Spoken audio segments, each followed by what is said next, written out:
मैं ये नहीं कह रही हूं कि संसार बुरा है, संसार तो महाराज जी प्यारा ही बहुत है, बहुत प्यारा। बुरा क्या है? हमारी आसक्ति, हमारी मैं, सब मेरा है, सब मेरा है, सब मेरा है। छोटे बच्चे करे बड़े प्यारे लगते। एक बच्चा आया, उसको मैंने एक टॉफी दी, ये साइलेंट कॉन्वर्जेशन हुई। मैंने एक टॉफी दी, उसने ले ली, मैंने दूसरी दिखाई तो ने वो भी ले ली, मैं तीसरी दिखाई ने वो, चौथी भी, पांचवी भी, छठी भी, सातवीं भी, सारी पूरे हाथ पर गए। मैंने फिर दिखाई, कहते जेब में डाल दो। मैंने जेब में डाल दी, चला गया। थोड़ी देर में फिर आ गया, मम्मी के लिए भी दे दो। फिर आया, पापा के लिए भी दे दो।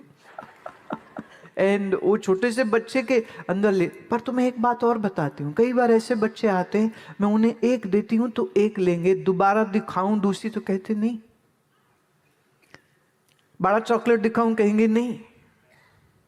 तो चॉकलेट की बात मैं पहले पूरी कर दूं। मैं बच्चों को चॉकलेट देती, जिस दिन पढ़ा इंग्रेडिएंट, मैंने कहा भैया आज से चॉकलेट बंद।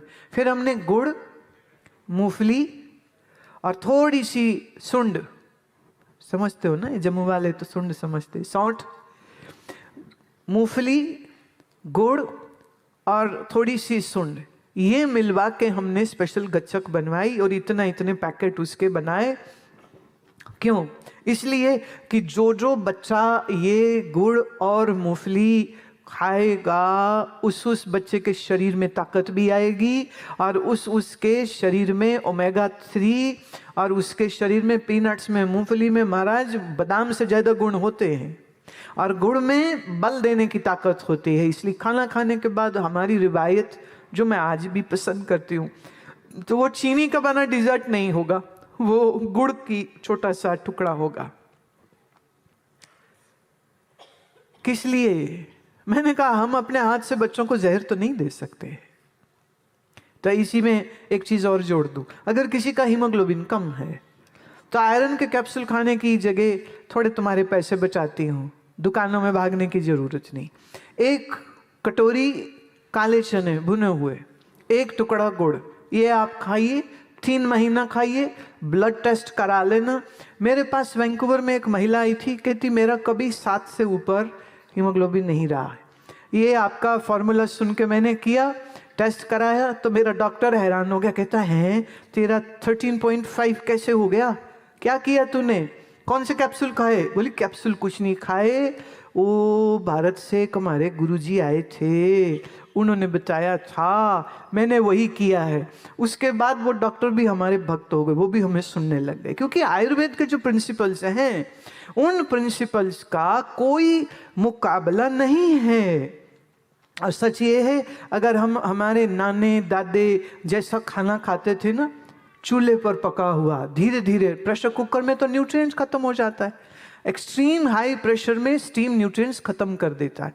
इसलिए जब आप चूल्हे पर स्लो कुक करते हैं, उसका न्यूट्रिएंट बना रहता है, शरीर को लाभ होता है। नहीं तो खाने को तो आप सब कुछ खाते हो बढ़िया बढ़िया, लेकिन फिर भी सप्लीमेंट्स की जरूरत, फिर भी कमजोरियां क्यों हैं?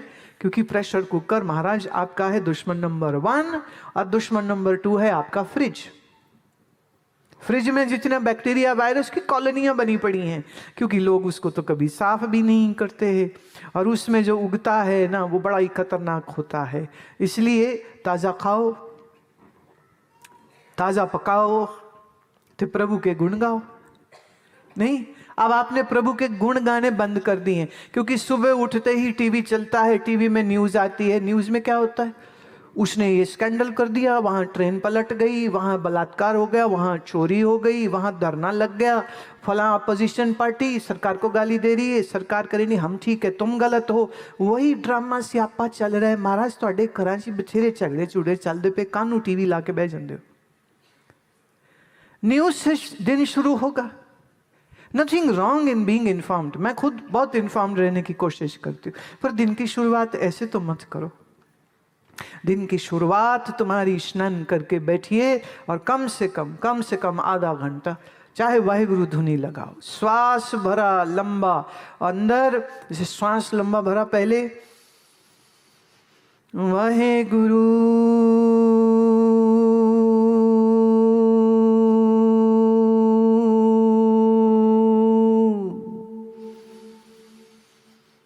वाहे गुरु।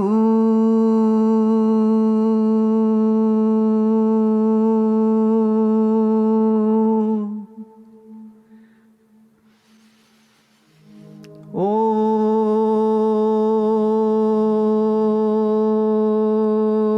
नमः शिवाय।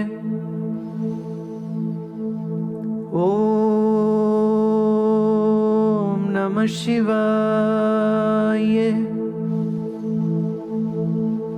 श्री दुर्गायै नमः।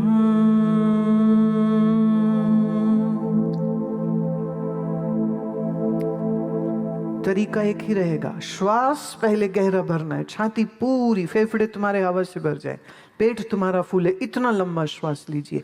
फिर उसके बाद जिसमें तुम्हारी श्रद्धा है उस मंत्र का एक लंबा उच्चारण करिए। अगर आपके घर में कोई खाली कमरा है जिसमें कोई फर्नीचर, कारपेट, फोटो कुछ ना हो, ऐसे खाली कमरे में आप बैठ करके, और वो जो रिवर्बरेशन होगी, वो जो गूंजेगी ना, वो ध्वनि की तरंगें वापस आपके ऊपर ही गिरेंगी। इसके ऊपर बहुत सारे रिसर्च एंड टेस्टिंग हुए हैं। जब आप मंत्र साधना इस प्रकार करें कि आवाज़ वापस लौट के आपके ही शरीर पर आती है, ये शरीर को स्वस्थ करती है। रात नींद नहीं आ रही, चिंता फिक्र, कुछ दिमाग खराब हो रहा है ना, तो उस समय पर फिर बैठ जाइए। रीढ़ की हड्डी सीधी रहनी चाहिए, आंखें बंद रहनी चाहिए, घुटने कंधे हिलाने नहीं, शरीर टिका लो, गहरा श्वास भरो, और गहरे श्वास के बाद आपकी जिस मंत्र में श्रद्धा है उस मंत्र के साथ आप बैठे रहिए। आप देखिए, हो सकता है शुरू में 12-1 मिनट लग जाए मन को ठीक होने में, फिर धीरे धीरे 10, फिर धीरे धीरे 5, फिर एक समय ऐसा आएगा, एक लंबी धुनी तू लगाएगा और तेरा मन टिक जाएगा।